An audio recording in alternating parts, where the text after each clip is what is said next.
Hello everybody and welcome to another episode of T.E.A.R.S. Now today your host Andrew, aka Pottyboy, aka Potty127. Yeah, I'm a man of a million names.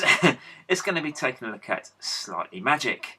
This game was developed by Colin Jones and his company Astonishing Animations. Colin Jones was known for doing has also been known for doing Rockstar Ate My Hamster. And this game was published by Codemasters back in 1991 for various computer systems. And today, of course, for T.E.A.R.S, we're going to be taking a look at the Commodore Amiga version. I did do a review of the Spectrum version a while back as well, and I have high regards for that one. But let's take a look, see how the 16-bit counterpart fares. We've got a really nice colourful intro. I do like the graphics there, and here we've got the main title sequence. Once again, the graphics in this are actually really not that bad. The title screen here looks really colourful. I like the dancing dragons in the background, and it's very overall. This looks really quite nice. Sound-wise, the Amiga version is done by Alistair Brimble, and it's quite a nice sound it's quite a nice catchy little tune as well. So far first impressions are very good. Very good. Now there's a reason why I've done this review. In fact, if you're watching this video over at our website, My Fusion, you're probably wondering why I brought this one up a bit earlier, because obviously, basically, I don't know, I've actually been going through basically re-releasing a lot of the old episodes on our website, so I just say you can watch them on there as well. Basically, I brought this one up early because there's a reason why I've done that. I shall explain later. In the meantime, let's get on with the game.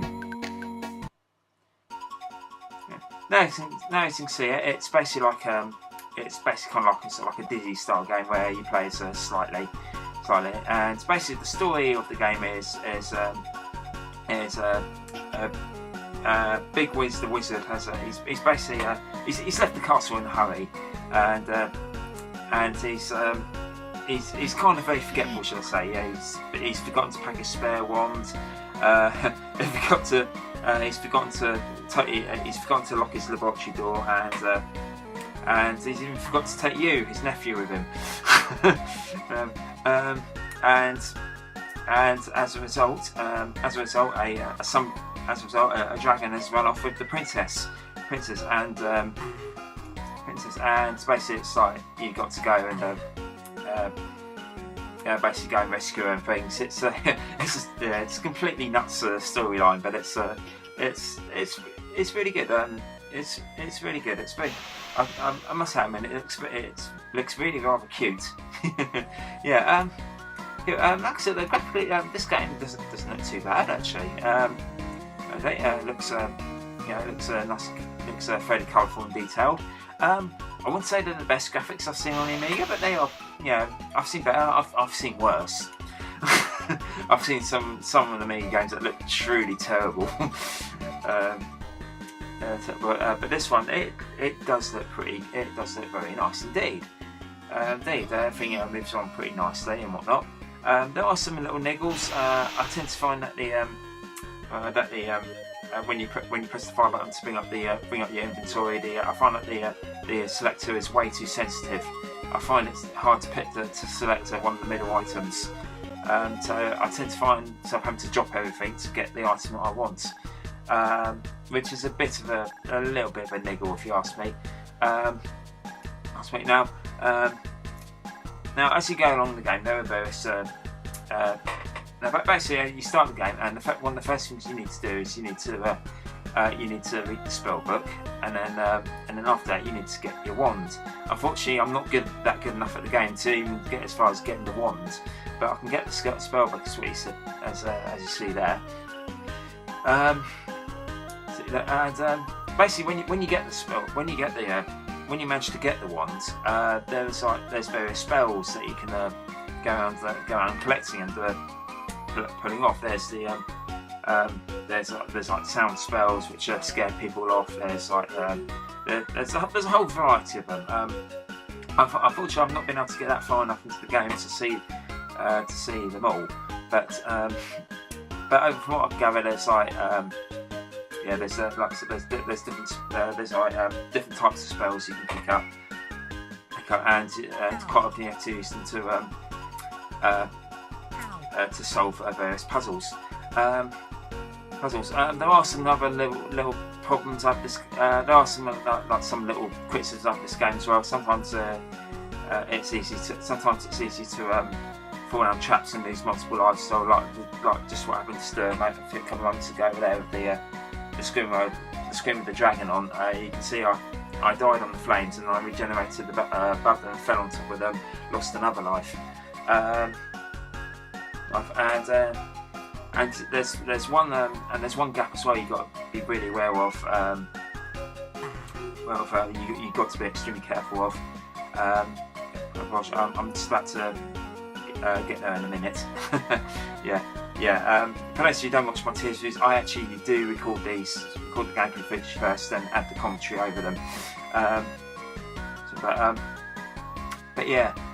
Anyway, well, the reason why I brought this review forward, actually, in fact, the gap we're coming up to now is this one. You've got to be careful not to fall down there because it's very difficult to come back up. You can eventually come back up, but I think you have to solve a puzzle first. And this is where I pretty much die because I can't feed the rock because I haven't got anything to feed him with. Actually, no, I don't think I die at this point. No, I go back and that's right. I don't quite die just yet. And well, the reason why I brought this, I've brought out this review is because Colin Jones, the creator of this game, he's actually got up and running at the moment a Kickstarter project to redo a whole brand new version of Slightly Magic for modern PCs and tablets. And if all goes well, if he passes the Kickstarter project and it does really well and things, he would actually release go about thinking about developing the sequels as well, because Slightly Magic was meant to be part of a trilogy which never happened. So tell my boss, go and click on the link below and back him up, because he needs it, the money, quite desperately, and I really do like this game. Anyway, well, that's just a quick look at Slightly Magic for the Amiga. It's a very good game. It does have its own niggles. Like I said, things like trying to select something in the inventory and things, and there's a few traps, like beginner's traps in there and whatnot, things making some parts of the game a little bit frustrating. But overall, it's a nice little game. I do enjoy it.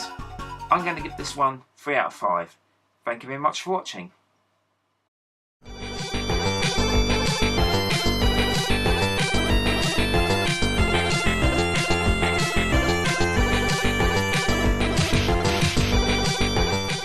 Things like this, things like that. It's all good in the long run.